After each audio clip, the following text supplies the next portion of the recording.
Hi, this is Craig Binford with Warren Associates. I'm here to briefly go over the Paxton PaxLock with you. This is my laptop.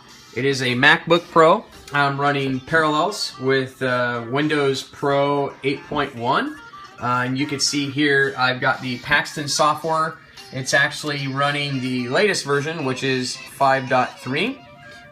And over here I've got my traditional Net 2 Plus demo kit, along with the Paxton wireless bridge connected via USB, communicating to the PaxLock. So here I have my enrollment reader, and again I apologize for the shakiness of this video, but here's my enrollment reader. This is where I present my credentials, whether they're active or inactive. If I don't know if any of them are active, I can just simply grab the credential, pop it on the enrollment reader, and as soon as I do that, you'll see this has been assigned, and it looks like it's been assigned to Mr. Ray Kennington. And if I don't know who this card's assigned to, the next one, I can just pop that on my enrollment reader, and it says, oh, wait a minute, this card's not been assigned to anybody. Do you wish to add this or no? So I say, no, I don't want to add it, so it's going to pop up a new profile, so I can add in a new user. Again, I don't want to add that yet, so I'm going to hit cancel to all this. We'll just go back to the main screen. And I've got one last key fob. I believe this one should be added to me. So again, no numbers on here. I have no idea who this has been added to. I just simply placed it on the enrollment reader, and it's going to pop up here on my screen and tell me what the token number is and who it's actually been assigned to in the actual software. So now let's go ahead and take one of my credentials to the Paxton PaxLock and see about communication. So let's go here to the door so we can actually see the door. And you've got my Warren demo, which is the traditional Net 2 Plus, and then the Warren PaxLock, which is the Net 2 Plus PaxLock right here. So what we're going to do now is we're going to present a credential. So let me go here into the events, so that way I can see my accountability and see who's who and what's what.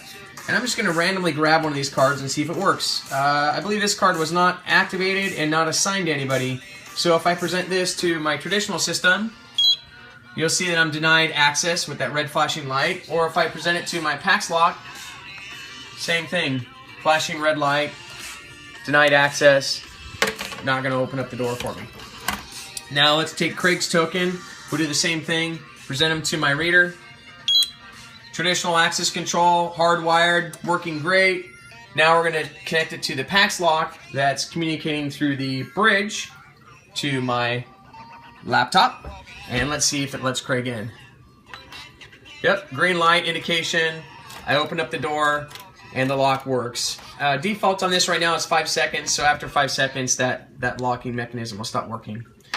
If I have an emergency situation and I need to get into that door, I actually have this override key that comes with every PaxLock. I can just simply open that up and let myself in the system.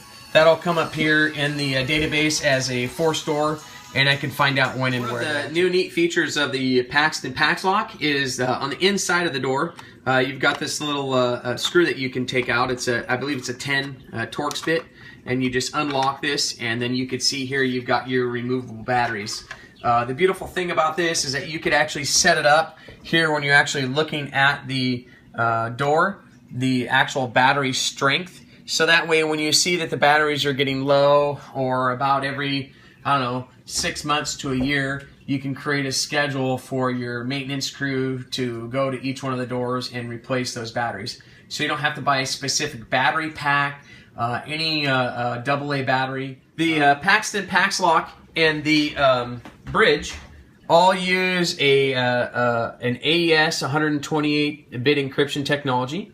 We're actually using the IEEE 802.15.4, and it operates at a 2.4 gigahertz frequency, so it can coexist with existing wireless LAN networks in the facility. Typical distance on the Net 2 bridge is about 30 meters, or in this case 100 feet here in the United States.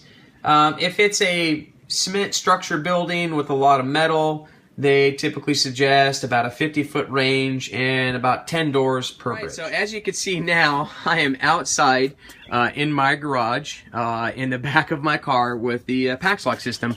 I'm about 50 feet or so away from the wireless bridge that's on my kitchen table. And I'm going to go ahead and take that credential that we didn't assign to anybody, and so you can see that it still doesn't work, even out here. Access denied, door doesn't open. Now I'm going to take Craig's credential, or my credential, and apply that. And access has been granted, and the door is unlocked. So you can clearly see that I'm over 50 feet away out in the garage in the back of my car. Going through many walls, communicating back to my database. So let's go take a look at that database record. Here's that database record. You can see the date and time difference when that invalid token was trying to gain access to my PaxLock, and then when Craig got actually access to the PaxLock. Again, any questions, feel free to reach out to us at Warren & Associates. That's www.warrenrep.com. Thanks, and have a great day.